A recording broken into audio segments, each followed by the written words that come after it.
여러분 행복하십시오. 성령 충만하십시오. 아멘.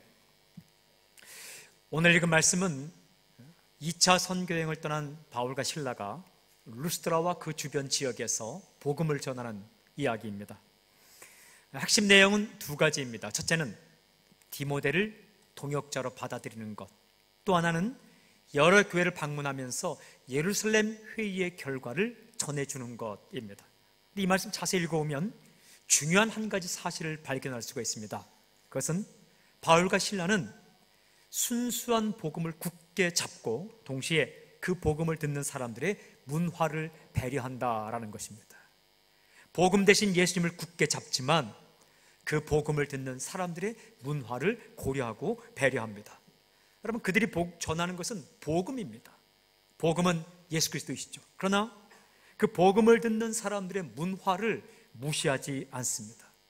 복음은 유일합니다. 오직 예수 그리스도. 그러나 문화는 다양합니다.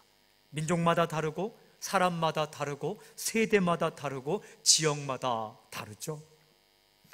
여러분, 동남아 과일 가운데 두리안이라는 이름을 들으면 두 종류의 사람이 있습니다. 입안에 침이 고이는 사람이 있고 갑자기 메스꺼워지면서 힘들어지는 사람이 있습니다. 두리안이라는 과일을 드셔보셨나요? 우리나라 된장, 청국장 저는 참 좋아하죠. 그런데 이게 외국 사람들이 이 냄새를 맡으면 두 종류가 있습니다. 침이 고이는 100명 가운데 1명이나 2명 정도가 있고 나머지는 참 괴로워하고 힘들죠. 음식이 그런 겁니다. 미의 기준도 다릅니다. 이 민족에서는 굉장히 환영받는 미남 미녀이지만 어느 지역에 가면 정말 환영을 받지 못할 수도 있습니다. 제가 청년을 담당할 때에 청년 회장 가운데 아주 정말 스타일이 컨트리 스타일로 이렇게 생긴 지체가 있었는데 그렇게 자매들에게 인기는 별로 없었지만 성실하기 때문에 회장이 되었습니다. 근데 그가 빛을 보는 순간은 농촌에 가서 복음을 전할 때였습니다. 그는 농촌 출신인데 그가 경운기를 잡고 모으는 순간 모든 지역 주민분들이 그를 정말 사위로 삼고 싶어 할 정도로 그렇게 좋아하시더라고요. 남으라고. 다른 사람은 다 가더라도 당신만은 이 마을에 남으라고. 예, 그런 겁니다. 우리가 요즘은 양복을 입고 이렇게 공식 성경에 나가지 않습니까? 한 150년 전만 해도 한국에서 한복을 입지 않고 양복을 입고 나오면 아주 홀대를 받았죠. 그러나 이제는 공식 선생이 양복을 입지 않으면 또한 예의 없다고 하는 거죠. 문화는 변하는 거예요. 세대에 따라 변하고 민족에 따라 다르고 사람에 따라 다르고 지역마다 다른 거죠. 그러나 복음은 변하지 않습니다. 문화는 변하죠. 복음이 본질입니다. 그러나 문화는 비본질입니다. 복음을 전하는 것, 그러나 대상에 맞게 대상들의 문화를 무시하지 않는 것, 이것이 바로 바울과 실라의 선교 전략이었습니다. 여러분, 그들의 모습을 보십시오. 1절 2절 함께 읽겠습니다. 1절 2절 우리 함께 읽겠습니다. 시작. 바울이 더베와 루스드라에도 이르매 거기 디모데라 하는 제자가 있으니 그 어머니는 믿는 유대 여자요 아버지는 헬라인이라. 디모데는 루스드라와 이고니온에 있는 형제들에게 칭찬받는 자니. 더베와 루스드라에 이르게 되었죠. 더베와 루스드라는 1차 전도 여행 때 마지막 부분에 마지막 기간에 들렸던 지역입니다. 5년 만에 그것을 방문합니다. 5년 만에. 루스드라에서는 한 번도 걸어보지 못한 사람이 걷게 된 기적사건도 있었죠. 또 이곳에서 복음을 전하다가 바울은 돌에 맞아서 거의 죽을 뻔하다가 살아났습니다. 그곳에 다시 가게 되었습니다. 그런데 5년 만에 찾아갔더니 거기에 이렇게 기록되어 있어요. 거기 디모데라 하는 제자가 있으니. 디모데라는 한 사람에게 집중합니다. 이 사람은 몇 가지 소개하는데 첫째는 그는 제자다라고 기록합니다. 디모데라 하는 제자. 제자가 누구입니까? 예수님 따르는 사람입니다. 제자가 누구입니까? 믿음이 확실한 사람입니다. 제자가 어떤 사람입니까? 신앙이 확실한 사람이죠. 두 번째, 그를 소개할 때 이렇게 말합니다. 혼혈아라고 소개합니다. 혈통 배경을 어머니는 유대 사람, 아버지는 헬라인이라고 소개하죠. 어머니 이름은 디모데후서 1장 5절에 따르면 유니게이고 그 할머니 이름은 로이스입니다. 국제 결혼한 가정의 자녀입니다. 팔레스타인 지방, 즉 가나안 땅에서는 국제 결혼이 용납이 안 됐어요. 마치 국제 결혼을 하면 아주 혐오스럽게 여겼고 호적에서 제외했고 장례식까지 치렀습니다. 그렇게 싫어했어요. 신명기 7장 3절에 오면 유대 남자들은 이방 여자와 결혼하지 말 것이고 유대 여자들도 이방 남자와 결혼하지 말라라고 이렇게 말씀하고 있죠. 그런데 이 사람들이 가나안 땅을 떠나서 전 세계에 흩어져 살 때에 디아스포라 유대인에게는 국제 결혼은 일반적인 거였습니다. 아버지는 헬라인, 엄마는 유대인. 여러분, 이런 가정에서 태어났을 때는 언어의 혼란이 있어요. 아빠의 말과 엄마의 말이 다르죠. 문화의 혼란이 있어요. 아빠의 문화와 엄마의 문화가 다르죠. 가치관의 혼란이 있습니다. 국가 간의 혼란이 있습니다.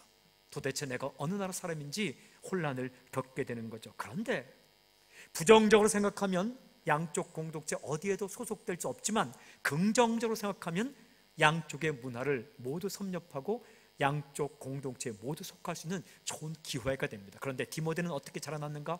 잘 자랐습니다. 잘 자랐어요.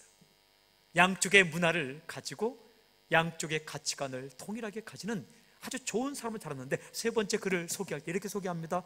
칭찬받는 사람이다. 루스드라와 이고니온에 있는 모든 형제들에게 칭찬받는 사람이다. 루스드라는 한 곳이고 이고니온은 지방 이름입니다. 자기가 살던 그 곳에서뿐만 아니라 주변에 있는 지역에 있는 모든 형제들에게 칭찬을 받았다. 도덕적으로 아주 선했다라는 거예요. 잘 자라났어요. 디모데후서 1장 5절에 보면 거짓이 없는 믿음을 가졌다 이렇게 기록하고 있어요. 거짓 없는 믿음, 얼마나 좋은 믿음입니까? 사람이 반듯하고 올바르고 빗둘지 않고 그렇게 자라났습니다. 엄마가 믿는 사람이었어요. 여러분, 우리 가운데 1.5세도 있습니다. 2세도 있어요. 유학생도 있습니다. 워킹 홀리데이로 온 사람들도 있습니다. 저는 이 말씀을 따라서 이렇게 기도합니다. 우리의 자녀들이 잘 자라나기를 주의 이름으로 선포합니다.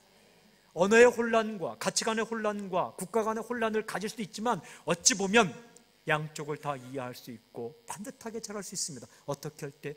믿음 안에 있을 때. 어떻게 할 때? 사랑 가운데 있을 때. 우리가 복음을 붙잡고 다양한 문화를 배척하지 않고 무시하지 않고 고려할 때에 잘 자랄 수 있어요. 잘 자라난 디모데, 바울이 그 사람 만났습니다. 여러분, 이거 행복이죠? 좋은 리더를 만나고 멘토를 만나는 것도 행복이지만 리더의 입장에서 좋은 동역자와 좋은 팔로워를 만나는 거, 이거 행복입니다. 바울은 디모데를 만났고 디모데도 바울을 만났어요. 이때부터 바울은 디모데를 아들처럼, 디모데는 바울을 아버지처럼 의지하고 따르게 됩니다. 딱 맞는 사람이에요. 딱 맞는 사람. 바울은 다메섹으로 가다가 급격하게 회심하고 예수 믿었습니다. 모태신앙이라기보다는 중간에 회심하고 열정을 찾은 사람이 바울이에요. 디모데는 어릴 때부터 잘 자라서 아주 온순하게 자란 마치 모태신앙을 가진 것 같은 그런 성격의 소유자예요. 그가 둘이 만났어요. 이 디모데는 유럽 전도에 아주 적격인 사람입니다. 헬란 말도 자유스럽게 하고 유대 말도 자유스럽게 하고 이방의 문화에 대해서 걸리는 게 없는 사람, 음식 훈련이 돼 있고 문화 훈련이 돼 있고 언어 훈련이 돼 있고 모든 관계 훈련이 돼 있는 사람. 이 사람은 마케도니아 지방 2차 선교 여행 유럽 전도에 적격인 사람. 하나님께서 그를 지목하셨어요. 그리고 바울은 그를 알아보았어요. 그때 만나는 거예요. 하나님이 지목해서 보내주어도 사람이 알아보지 못하면 안 됩니다. 청춘 남녀들에게 선포합니다. 하나님이 보내주신 짝을 알아볼 수 있는 은혜가 있을지어다. 그게 있어야 되는 거예요. 그렇게 만났어요.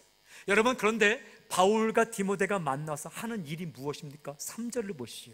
이런 일을 하게 됩니다. 3절을 함께 읽겠습니다. 시작. 바울이 그를 데리고 떠나고자 할새 그 지역에 있는 유대인으로 말미암아 그를 데려다가 할례를 행하니 이는 그 사람들이 그의 아버지는 헬라인인 줄 다 알미러라. 바울과 디모데가 두 가지 합니다. 첫째는 함께 떠나고자 했다. 바울이 그를 데리고 함께 떠나고자 했다. 준비된 사람, 태도가 된 사람, 아들 같은 사람. 고린도전서 4장 17절에는 바울이 이렇게 말하죠. 이로 말미암아 내가 주 안에서 내 사랑하고 신실한 아들 디모데를 너에게 보내노니. 아들 같은 사람을 만났어요. 그 사람과 함께 떠나고자 합니다. 두 번째 행동은 바울은 디모데에게 할례를 행합니다. 그를 데려다가 할례를 행하니 라고 기록하고 있어요. 여러분, 디모데는 말씀드린 것처럼 신앙이 확실한 사람이에요. 그리고 유대인과 이방인의 문화를 두루 섭렵한 국제적인 사람이에요. 세 번째는 많은 사람의 칭찬 듣는 도덕적인 사람이에요. 여러분, 신앙이 확실하고 경험이 있고 언어가 준비되어 있고 도덕적으로 선하면 다 준비된 거 아닙니까? 충분하지 않습니까? 이 외에 뭐가 더 필요하겠습니까? 그런데 한 가지 어려운 점이 있었어요. 그것은 자기들에게는 아무런 문제가 아니었지만 다른 사람이 디모데를 바라볼 때 어려운 점 한 가지예요. 그것은 할례를 받지 않았다는 거예요. 누가 바라볼 때? 유대인들이 바라보았을 때. 유대인들이 바라보았을 때 적어도 남자다, 성인이다 라고 인정하려면 할례를 받아야 되는데 디모데는 할례를 받지 않았어요. 다른 사람은 몰라도 정통 유대인들은 디모데를 맞아들이기가, 함께 식사하기가, 그를 통해 복음을 듣기가 불편했을 것입니다.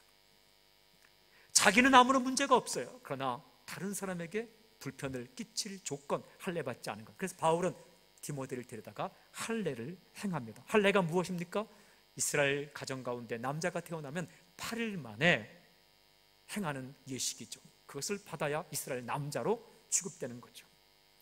여러분, 근데 이 할례 문제가 어떻게 다루어졌는가? 사도행전 바로 앞 15장에 보면 예수님 믿어도 할례를 받아야 되느냐 안 받아도 되느냐 이것 가지고 바울과 유대인 가운데 엄청난 싸움이 있었어요. 다툼과 변론이 있었더라고. 사도행전 15장 1절 2절 기록해요. 그때 앞장서 싸웠던 사람이 바울이에요. 바울은 할례가 필요 없다, 예수님만 믿으면 구원받지 할례를 굳이 받지 않아도 된다라고 앞에서 주장했던 사람이 바울이에요. 그런데 아이러니하게도 16장 처음 부분에 바울이 디모데에게 할례를 행한다? 이거 얼핏 보면 이해가 되지 않는 행동이에요. 충격적인 행동이에요. 상식적으로 받아들이지 않아요. 그래서 이 사람 바울과 이 사람 바울이 도대체 동일한 사람인가? 이렇게 여겨질 정도로 그렇게 매치가 안 되는 상황이에요. 근데 왜 바울이 디모데에게 할례를 행하는가? 그 이유가 성경에 정확하게 기록되어 있어요. 이렇게 기록되어 있습니다. 그 지역에 있는 유대인으로 말미암아. 그 지역에 있는 유대인으로 말미암아. 쉽게 번역하면 유대인들 때문에, 더 정확하게 번역하면 유대인들을 고려하여. NEB 성경에는 그렇게 번역하고 있어요. 유대인들을 고려하여. 다르게 번역하면 유대인들을 배려하여. 제가 번역한다면 유대인들의 마음이 불편하지 않도록 하기 위하여 디모데에게 할례를 행했다. 유대인들이 받아들일 때에 불편하지 않도록 할례를 행했다. 여러분, 바울은 본질과 비본질을 정확하게 구분합니다. 본질이 무엇입니까? 복음입니다. 예수 그리스도이십니다. 믿음입니다. 비본질은 무엇입니까? 그 외의 모든 문화적인 것이에요. 할례는 받아도 되고 받지 않아도 되는 거예요. 굳이 그것을 고집을 피우면서 받지 않아서 유대인들의 마음을 불편하게 만들 필요가 없다는 거예요. 복음 대신 예수님을 포기해서는 안 되지만 문화적인 것은 해도 되고 하지 않아도 된다면 사람들이 마음이 불편하지 않게 하기 위해서 그것을 하겠다는 거예요. 할례를 구원의 조건으로 제시하는 유대인들에 대해서는 목숨을 걸고 반대했지만 유대인들을 고려해서 디모데에게 할례를 행하는 바울, 이 사람은 결코 두 사람이 아니에요. 한 사람이에요. 어떤 사람? 마음이 넉넉한 사람, 편협하지 않은 사람, 복음 안에서 사람들을 용납할 줄 아는 사람, 자기가 가지고 있는 익숙한 문화와 자기 스타일만 고집하지 않고 다른 사람의 스타일도 용납하는 그런 넉넉한 사람의 모습을 보여주고 있습니다. 여러분, 복음의 핵심을 확실하게 하되 문화적인 요소는 용납을 하는 것, 이것은 사랑입니다. 사랑이에요. 아기들을 보십시오. 아기들에게도 문화가 있습니다. 아기들의 문화는 자기밖에 몰라요. 자기가 배고프면 울어요. 뭐 조용한 예배고 뭐가 없어요. 여러분, 예배 시간에 우는 아기를 이해할 수 있기를 바랍니다. 그들의 문화예요. 그렇다고 어떤 사람들이 야, 너는 때도 모르느냐? 할아버지가 갑자기, 그 아빠가 갑자기 너는 때도 모르느냐? 여러분, 아기들은 2시간마다 밥을 먹습니다. 우리는 4시간마다 먹습니다. 밤에는 밥을 안 먹죠. 새벽 2시에 일어나서 밥을 달라고 외치는 남편이 있습니까? 회개할 수 있기를 바랍니다. 밤에는 잠을 자죠. 그러나 아기들의 문화는 다릅니다. 아기들의 문화는 갓 태어난 아기는 2시간마다 밥을 먹습니다. 소화도 잘 됩니다. 먹고 바로 누워도 소화가 돼요. 아기들의 문화예요. 그 문화를 이상하게 여기면 아기 못 키웁니다. 아주 아기 때는 대소변을 가리지 않습니다. 모든 장소가 화장실입니다. 그 문화를 이해하지 못하면 절대 아기를 키울 수 없습니다. 왜 그것을 용납할 수 있나요? 사랑이 있기 때문에.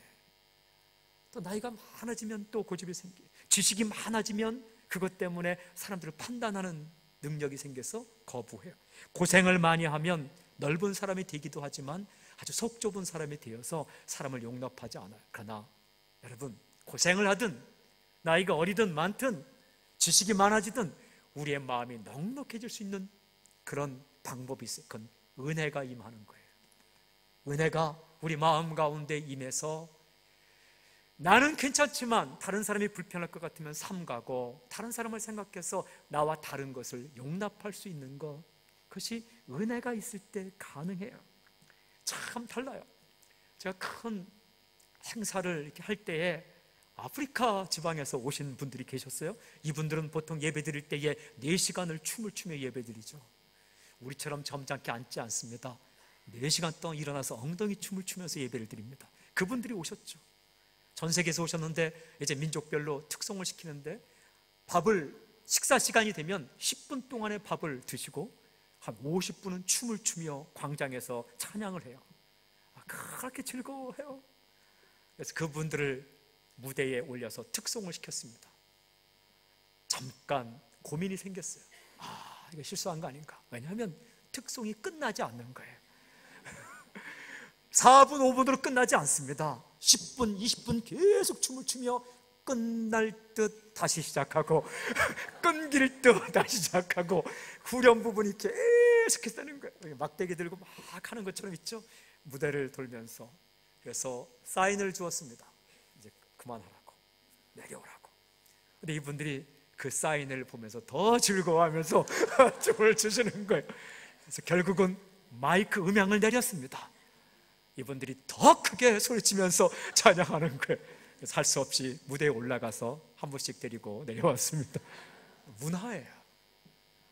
그분들의 나라에 가면 춤을 추며 4시간씩 찬양을 해요. 1시간 하면 큰일 납니다. 집회 1시간 했다? 큰일 납니다. 요즘 중국이 그렇습니다. 지방교회에 가면 한 50분 말씀을 선포하면 왜 이렇게 짧게 말씀을 끝내냐고, 더 해달라고. 어떤 선교사님은 가셔서 집회를 하고 나오는데 더 하자고 해갖고 긁혀갖고 손톱에 붙잡는 사람들의 손톱에 긁혀갖고 팔에 흠집이 있더라고요. 이렇게. 그걸 보여주시더라고요. 이게 뭔지 아세요, 나 목사님? 잘 모르는데요. 이게 제가 핥혀진 자국입니다. 누구에게요? 그랬더니 집회를 더 해달라고 외치는 중국의 이 가정교회 사람들에게 핥힌 자국입니다. 그러고 보니까 좀 창피한 마음도 있더라고요. 그래요. 그게 다른 거예요. 여러분, 복음의 핵심을 잃어버리면 세속화가 일어납니다. 예수님 그 복음의 핵심을 잃어버리면 세속주의가 됩니다. 예수님을 잃어버리면 혼합주의가 됩니다. 이방 종교와 이상하게 섞여버려요. 기독교와 불교가 섞여버리면 이상한 기독교가 돼요. 기독교와 힌두교가 섞여버리면 이상한 기독교가 돼요. 복음의 핵심을 잃어버리면 이상한 종교가 되어버려요. 반대로 문화적인 접촉점을 잃어버리면 탈세상화가 됩니다. 아무도 관심을 갖지 않아요. 복음의 핵심을 사수하면서 문화적인 접촉점, 컨택트 포인트를 찾는 것, 그것은 굉장히 중요한 거예요. 고린도전서 9장 19절부터 21절에 오면 이렇게 바울이 고백해요. 내가 모든 사람에게서 자유로우나. 무슨 뜻이에요? 나는 사람의 눈치 안 본다는 거예요. 그러나 스스로 모든 사람에게 종이 된 것은 그러나 내가 모든 사람에게 종이 된 것처럼 사람들의 눈치를 본다는 거예요. 왜?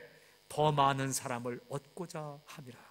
유대인들에게 내가 유대인같이 된 것은 유대인들을 얻고자 하며, 율법 아래에 있는 자들에게는 내가 율법 아래에 있지 아니하나 율법 아래에 있는 자같이 된 것은 율법 아래에 있는 자들을 얻고자 하며, 율법 없는 자에게는 내가 하나님께는 율법 없는 자가 아니요 도리어 그리스도 율법 아래에 있는 자이지만, 율법 없는 자와 같이 된 것은 내가 율법 없는 자들을 얻고자 함이라. 대상에 맞게끔 나를 변화시키는 것은 그 사람들을 얻고자 합니다 라고 고백합니다. 고린도전서 10장 23절 24절 이렇게 말합니다. 모든 것이 가하나 모든 것이 유익한 것이 아니요. 여러분, 마음대로 행동할 수 있지만 그게 다 유익한 것이 아니라는 거예요. 모든 것이 가하나 모든 것이 덕을 세우는 것이 아니요. 예수님 믿으면 모든 것을 할 수 있지만 그러나 그것이 다 다른 사람을 덕을 세우는 건 아니다. 누구든지 자기의 유익을 구하지 말고 남의 유익을 구하라. 사랑이 무엇입니까? 상대방을 생각해서 용납하고 배려하는 것. 시험이 무엇입니까? 나만 생각하고 상대방을 비판하고 밀어내는 것. 그것이죠. 할례는 마치 유대인들에게는 유대 시민권과 같은 거예요. 할례를 받았으면 무조건 편하게 받아들일 수 있는 거죠. 쓸데없는 거리감을 느끼지 않게 해주었을 것이죠. 제가 부산에 가서 집회할 때가 참 많았습니다. 집회를 하다 보면 부산이나 목포에서 집회하면 참 열심입니다. 바닷가에 있는 분들이 참 신앙이 열심히 있어요. 부산에 가서 참 많이 했어요. 부산에는 통합도 있고 합동도 있고 고신측도 있죠. 고신측에 있는 대부분의 교회 가서 제가 집회를 했습니다. 한 번은 집회 요청을 받아서 그곳에 가게 되었어요. 아마 영도 지역인 것으로 기억하는데 고신측 교회를 갔죠. 거기는 영도 1교회, 영도 2교회 이렇게 많이 있죠. 청년 중심의 집회였습니다. 제가 부탁받을 때는 청년 집회를 해달라고 부탁을 받았어요. 그래서 청년들에게 좀 맞춰서 입느라고 티셔츠에 청바지 잘 빨아서 입었습니다. 깨끗하게 입고 갔어요. 양복을 가지지 않고 갔는데 문제가 생겼습니다. 담임 목사님께 저를 보시더니 마음이 불편해 하셨어요. 양복을 입지 않고 강단에 올라가려고요? 제가 잘못 순간 양복을 가져올 걸. 이미 늦었습니다. 집회 시간 몇 시간 안 남아서 제가 백화점에 가서 사올까요? 그랬더니 그건 하지 말라고. 어떻게 할까요? 그럼 오늘은 올라가시고 내일은 양복을 입으세요 그러시더라고요. 제가 바로 전화를 걸었어요. 제가 입던 양복을 택배로 좀 보내라고. 첫날은 티셔츠와 청바지를 입고 예배를 드렸어요. 집회를 했습니다. 둘째 날은 택배로 배달된 양복과 와이셔츠와 넥타이를 메고 올라가서 둘째 날 설교를 했어요. 불편하지 않았어요. 그랬더니 목사님께서 흐뭇해하시면서 저에게 오셔서 하신 말씀이 내일은 아무거나 입어도 돼요 그러시더라고요. 그래서 다음 날은 이제 무엇을 입을까 하는데 그 티셔츠와 청바지를 입고 이 설교한 것을 청년들이 좋아했는지 옷을 한 벌 사왔어요. 젊은이들이. 그런데 그것이 감당하기 힘든 옷이었습니다. 여러분, 여성들이 입으면 참 예쁜 옷인데 우리가 흔히 말하는 베로도라고 하면 벨빗 이렇게 좀 빛의 각도에 따라서 약간 그 고기 비늘처럼 반짝이는 것, 그것도 초록색으로 사왔습니다. 한 벌 사와서 정말 고민했습니다. 제가 입었습니다. 입고 나가서 설교했는데 그때는 지금보다 많이 젊었으니까 조금 좀 잘 그래도 어울렸어요. 그런데 젊은이들이 얼마나 좋아하는지 그날 집회는 그냥 끝났습니다. 그런데 그 목사님과 장로들 좋아하셨어요. 왜냐하면 둘째 날 무시하지 않고 택배로 받아서까지 양복을 입은 것 때문에. 여러분, 양복이 뭐고 티셔츠가 뭐고 청바지가 뭡니까? 상대방이 불편하면 입지 않는 거고 좋아하면 입는 거죠. 머리 기르고 짧은 것 그 무엇이 상관이 있겠습니까? 넥타이를 매는 것 그 무엇이 상관이 있겠습니까? 구두를 신는 것, 수염을 기르는 것. 여러분, 이곳은 다 수염을 깎죠. 중동에 가면 남자는 수염을 길러야 됩니다. 그곳에 가서는 기르는 거죠. 악기를 사용하는 것, 그 무엇이 문제가 되겠습니까? 저희 일부 예배에서 챔보가 이렇게 서서 오늘도 지난주도 했는데 그 음이 참 좋더라고. 바이올린, 첼로 이렇게. 그리고 드럼과 건반을 치면서 하는 것, 그것이 무엇이 다르겠습니까? 제가 정말 앞으로 교회를 다시 저 시티에다가 짓는다면 이렇게 짓고 싶은 마음이 늘 있었어요. 교회를 한 300명, 400명 혹은 500명 들어가는 공간을 한 6개 정도 만드는 거예요. 한꺼번에 다 들어가지 않고 1관, 2관, 3관, 4관, 5관, 6관 다르게 짓는 거죠. 안에 인테리어 크기는 똑같이 짓고 안에 인테리어는 다르게 하는 거죠. 어떻게? 1관에 들어가면 정말로 나무로 이렇게 잘 지어서 악기도 바이올린, 첼로, 플룻, 클라리넷, 오보에, 그것은 마이크 음향 시스템을 사용하지 않고 어쿠스틱하게 예배드리고 설교도 그냥 육성으로 하는 거죠. 두 번째 관에 들어가면 이 인테리어를 블랙, 검은 색깔과 그레이, 회색 빛깔로 쫙 해놓고 앞에는 무대는 아무것도 넣지 않고 조명을 써 아주 현대적으로 지어놓고 그 다음에 악기를 배열할 때에 건반 주자 혹은 이 기타 주자는 그냥 입지 않고 머리에 밴드를 차고 쫙 하면은 할 수 있게끔, 정말 뉴욕의 브로드웨이 42번가의 뮤지컬 팀들이 하는 것처럼 그렇게 하고, 셋째 공간에 들어가면 어른과 아이와 함께 예배드리는 공간, 여러 세대가 예배드릴 수 있는 공간, 또 다음 공간에 들어가면 또 다른 분위기, 그렇게 만들고 찾아서 알아서 취향에 맞게 들어가라 하면 고민이 없을 거 아니에요. 근데 이렇게 함께 우리가 예배드리다 보니까 어떤 생각이 있습니까? 이렇게 빠른 곡을 해. 어떤 사람에게는 빠르지만 어떤 사람은 너무 느린 거예요. 영어도 그렇죠. 어떤 사람에게는 빨리 들리죠. 처음 오면. 또 어떤 사람이 느리게 들리는 거죠. 문화가 다 그래요. 왜 그렇게 크게 하느냐, 작게 하느냐. 그럼 스피커를 이 앞에다가 이렇게 해놓으면 앞에는 커요. 근데 뒤에는 작게 들려요. 뒷부분을 고려하면 좀 키워야 되는데 그럼 앞부분이 힘들어요. 앞에 부분을 고려해서 조금 줄이면 뒤에 부분은 들리지 않아요. 제일 좋은 건요, 여러분이 이어폰 하나씩 다 드리고 이렇게 예배 드리면 참 좋겠죠? 그런 게 있는 거예요. 문화가 항상 그래요. 이거는 비단 친근한 예의지만 모든 것들이 그런 거죠. 복음은 변하지 않지만 문화는 다르고, 그래서 문화가 사람들을 불편하게 한다면 삼가야 하고, 사람들의 마음을 편하게 할 수 있다면 받아들여야 하는 거죠. 여러분, 예수님을 전하는 사람의 문화가 마음에 들지 않으면, 복음을 받아들이는 것이 힘들다면 그것을 바꿀 수가 있는 거죠. 그것을 사랑이라고 이야기하는 거죠. 사람은요, 마음속에 사랑이 있어야 돼요. 그래서 조금 내게 불편하지만 어느 순간은 좀 참을 수 있어야 되는 거죠. 조금 불편하지만. 음식도 마찬가지예요. 함께 먹을 때는 본인 취향에 좀 안 맞아도 먹고, 물어보면 솔직히 얘기하지만 그렇게 살아가야지. 어떻게 꼭 자기 입맛에 맞는 음식, 꼭 자기 입맛에 맞는 것만 찾아서 살겠습니까? 예수 그리스도, 복음 대신 예수 그리스도, 그분은 굳게 붙잡지만 바울과 실라는 디모데를 데리고 와서 할례를 행했어요. 왜? 많은 사람을 얻고자 하기 위해서. 그리고 또 이들이 어떻게 행동하는가? 4절을 보십시오. 그러나 그 와중 가운데 포기하지 않는 한 가지가 있어요. 4절 우리 함께 읽겠습니다. 시작. 여러 성으로 다녀갈 때에 예루살렘에 있는 사도와 장로들이 작정한 규례를 그들에게 주어 지키게 하니, 여러 성으로 다녔어요. 그런데 여러분, 여러 성으로 다닐 때에 한 가지 공통으로 한 일이 뭡니까? 예루살렘 회의에서 작정한 규례를 주어 지키게 했다. 예루살렘 회의에서 무엇이 결정됐나요? 구원은 예수를 믿음으로 얻는다. 구원은 예수 그리스도를 믿음으로 얻는다. 이 교리를, 이 사항을 전했다는 거예요. 복음의 핵심을 전했다는 것이죠. 물론 권고사항이 있었어요. 우상에 더러운 것 먹지 말라, 음행하지 말라, 목매어 죽인 것 먹지 말라, 피를 멀리하라. 그러나 중요한 것은 복음, 예수 그리스도, 구원을 받는 것은 다른 것이 아니다. 할례도 아니고 문화도 아니고 어떤 것도 아니요, 음식의 문제가 아니요, 예수님을 믿음으로 구원받는다. 이것을 여러 성을 다니면서 전했다라는 것이죠. 사랑하는 여러분, 복음의 핵심이 무엇입니까? 예수 그리스도이십니다. 복음이 무엇입니까? 예수 그리스도의 십자가입니다.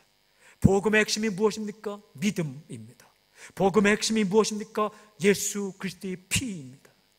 인간의 피가 아니라 우리의 공로가 아니라 십자가에 흘리신 예수 그리스도의 피, 그를 믿을 때 그 피가 우리의 모든 죄를 용서한다. 이것이 복음의 핵심이에요. 그 외의 모든 것은 문화입니다.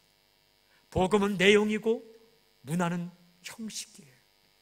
복음은 물과 같은 것이고 문화는 물컵과 같아요. 우리는 물을 마시죠. 물컵을 먹지 않습니다.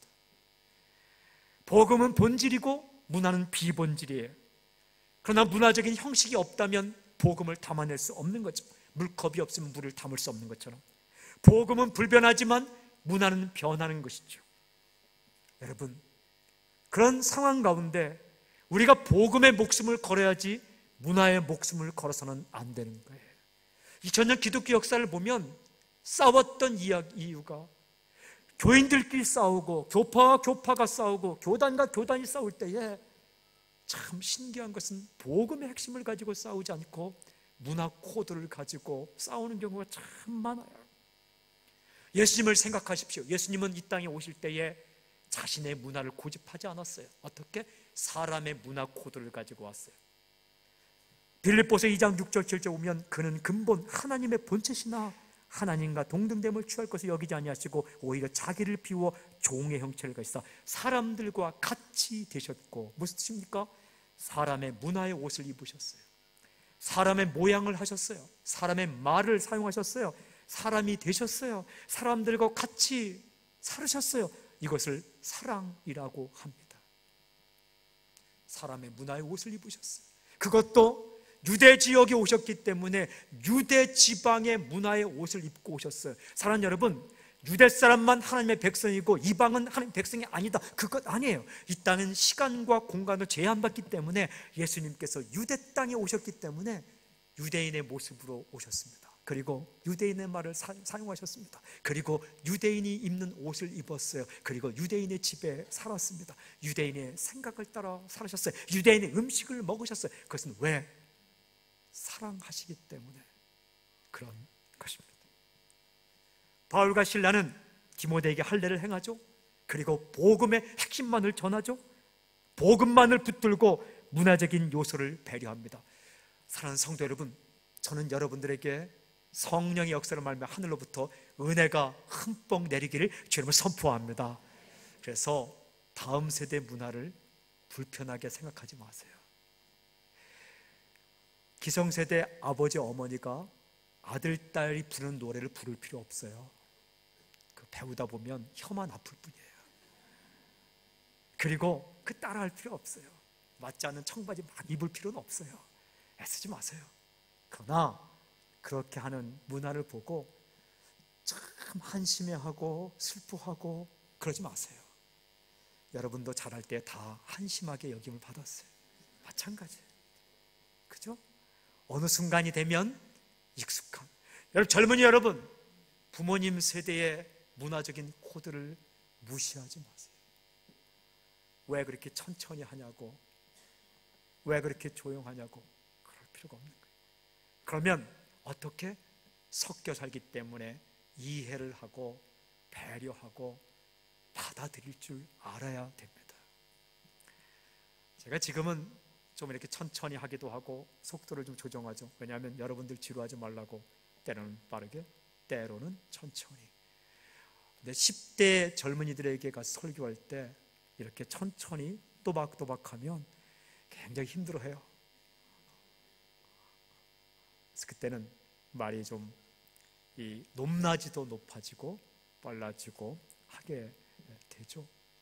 그렇다고 복음 대신 예수님을 전하지 않으면 그들이 좋아하는가? 그렇지 않아요. 10대, 20대들도 예수님 이야기해야 좋아해요. 그들에게 다가간다고 이상한 이야기, 대중 이야기 그것만 한다고 좋아하진 않아요. 말씀이 사람을 살리는 거죠. 그러나 문화 코드는 그들에게 맞게 갈 때에, 사랑하는 여러분, 인생의 우산을 좀 넓게 펴세요. 음악 칼라도 내게 맞는 것이 있고 내가 좋아하지 않는 게 있어요. 내가 좋아하는 것이 나왔을 때는 춤을 추세요. 그러나 좋아하지 않는 것이 나왔을 때도 넉넉한 마음으로 기다릴 줄 아는 마음, 그것은 그 사람들을 얻는 방법이에요. 그 사람을 얻는 방법, 복음을 붙들고 문화적인 요소들을 배려하는 것, 이것이 바로 사랑이에요. 어떻게 가능한가? 말씀드렸죠. 은혜가 넘쳐야 돼요. 사랑이 넘쳐야 돼요. 주의 은혜가 넘치면 넉넉한 마음이 생겨요. 주의 이름을 선포합니다. 당신에게 은혜로 말미암아 넉넉한 마음이 생길지어다. 그래서 어떻게 되었어요? 그랬더니 5절을 보십시오. 5절 이렇게 되었습니다. 5절 함께 시작. 이에 여러 교회가 믿음이 굳건해지고 수가 날마다 늘어가니라. 이에 그렇게 했더니 어떻게? 여러 교회가 믿음이 굳건해지고 수가 날마다 늘어가니라. 믿음이 굳건해졌어요. 영적 성장이 일어났어요. 질적인 성장이 일어났어요. 수가 더 많아지니라. 여러분, 양적인 성장이 일어나게 되었습니다. 저는 새순교회를 향해서 주의 이름을 선포합니다. 새순교회 날마다 확실한 복음과 확실한 복음 선포가 있기를 주의 이름을 선포합니다. 두 번째는 우리 새순교회 안에 다양한 세대가 함께 어우러지지만 불편함이 없는 넉넉한 사랑의 배려가 있길 주의 이름을 선포합니다. 그리고 세대만이 아니라 다양한 민족의 문화가 함께 공존하는 놀라운 역사 있기를 주의 이름으로 선포합니다. 따뜻한 문화가 있기를 바랍니다. 따뜻한 문화. 또한 새로 찾아오는 사람들이 불편해하지 않도록 여러분 넉넉한 마음을 가질 수 있길 바랍니다. 교회 처음 오시는 분들은 교회가 다 낯설어요. 정말 낯설어요. 낯설 때에 어떤 말을 해도 다 들으십시오. 제가 지난주에 멜버른 갔다가 호주교회와 한국교회 이야기라는 책을 받았어요. 그랬더니 호주교회에서 오랫동안 목회하신 분이 경험담을 써놓은 그것을 책을 참 재미있게 읽었어요. 몇 가지가 있는데 그 중에 한 가지가 그 목사님께서 설교하고 탁 내려오니까 어떤 젊은 분이 오자마자 손을 붙잡고 그러대요. 아저씨 정말 말 잘하시네요. 이렇게 말하더래요. 그래서 그분이 깜짝 놀랐대요. 아니 아저씨, 그리고 또 말을 잘한다고 난 설교를 했는데. 그래서 이제 그분에게 앉아서 이렇게 물어보니까 그분은 난생 처음 교회 나왔대요. 난생 처음 교회. 난생 처음 나오니까 뭐 아저씨죠? 당연하죠. 그럼 아줌마입니까? 아저씨죠. 그러면 총각입니까? 아저씨죠. 나이가 있으니까 아저씨고. 그리고 뭐 그 설교라는 말을 잘 모르죠. 말하는 거죠. 근데 얼마나 감사해요. 말을 못한다고 하지 않고 말을 잘한다고 했으니. 그래서 그분이 그 순간 아 그렇구나, 처음 나오시는 분에게는 아저씨고 그리고 말하는 거구나. 그래서 그걸 받아들였대요. 그리고 몇 번을 뭐 그런 그 유를 했대요. 제가 만난 어떤 분은 이 성찬식에 떡 주고 포도주 주잖아요. 우리에게는 예수님의 살과 피잖아요. 근데 난생 처음 나온 분, 그 중에서도 사회에서 정말 술을 좋아하시는 분이 나오시면 그게 안주와 술처럼 여겨지는가 봐요. 그 어떤 분이 이랬어요. 우리한테 와서 왜 사회에서는 술 먼저 먹고 다음에 안주 먹는데 교회는 왜 떡 먼저 주고 술을 나중에 주세요? 그렇게 굉장히 불경스러운 얘기잖아요. 얼마나 불경스러운 얘기예요. 그게. 그런데 가만히 생각하니까 그분은 난생 처음 교회 나온 거예요. 난생 처음 교회 나오니까 자기는 교회 나오면 술을 끊을 줄 알았는데 포도주를 주거든요. 그래서 너무 작게 준다 생각했던가 봐요. 그래서 그렇게 말했는데 그런 분도 나중에 장로님 되셨습니다. 제가 처음 나갔을 때 그랬어요. 저는 목사님, 전도사님 명칭 자체를 몰랐어요. 그 집사님들께 계속 전도사님하고 따라서 저는 목사님은 있는지도 몰랐어요. 왜? 제 시골 개척교회는 전도사님 한 분 계셨기 때문에 교회는 전도사님, 딱 집사님은 알았어요. 제 초등학교 중학생 친구 엄마가 집사님이셨어요. 저는 교회 안 다닐 때 걔가 우리 엄마가 집사님이라고. 저는 교회 전체를 책임진 분이 집사님인 줄 알았어요. 정말 한 번도 다닌 적이 없으니까. 어릴 때는 어떻게 교회가 생겼는지, 예배당 안에 발을 디딘 적도 없으니까 교회가 어떻게 생겼는지 참 궁금했어요. 그런 거예요. 제가 가장 충격받은 곡이 내게 강 같은 평화예요. 어떻게 이런 신곡이 있을 수 있는가. 처음 교회 나갔을 때. 여러분에게 익숙한 곡이지만 처음 교회 나오신 분에게는 새로운 곡이 될 수 있는 거죠. 문화. 그러므로 여러분 뭐든지 마음을 넉넉하게 그리고 당신에게 익숙한 것도 사람들에게는 힘들 수 있어요. 그래서 제가 자막에 신경 쓰는 이유가 그거예요. 처음 나오신 분들은 자막이 나오지 않으면 힘들어요. 성경도 가져오지 않았는데 자막이 중요한 거예요. 익숙한 건 눈 감고도 부르죠. 자막도 중요하고 의자도 중요하고 주보도 중요한 거예요. 꼭 결혼식 할 때는 그 순서지를 만드세요. 순서지를 만들어서 예수 믿지 않는 사람들도 입은 벌리지 않지만 이 찬송과 가사는 알 수 있게끔, 본인들은 부르지 않지만 가사도 주지 않고 자기들끼리 부르면 굉장히 마음이 상해요. 다 그 배려예요. 차근차근 배려. 여러분, 사랑이 흘러넘치게, 사랑이 흘러넘치게. 그러나 복음은 굳게 붙들기를. 그러면 질적, 양적 성장이 그 사람들은 일어난다. 그런 놀라운 역사가 일어날지어다. 마무리 제가 이렇게 말할게요. 복음 안에서 강하고 문화에서는 부드러운 사람이 되라. 마르틴 루터의 말입니다. 종교개혁을 단행했던 전사 같은 그가 말하기를 복음 안에서 강하고 문화 안에서 부드러워라. 사랑 안에서 부드러워라. 복음에서는 강한 용사가 되라. 그러나 문화적인 측면에서는 따뜻한 신사숙녀가 되라. 그런 인생을 살기를 저는 선포합니다. 기도하겠습니다.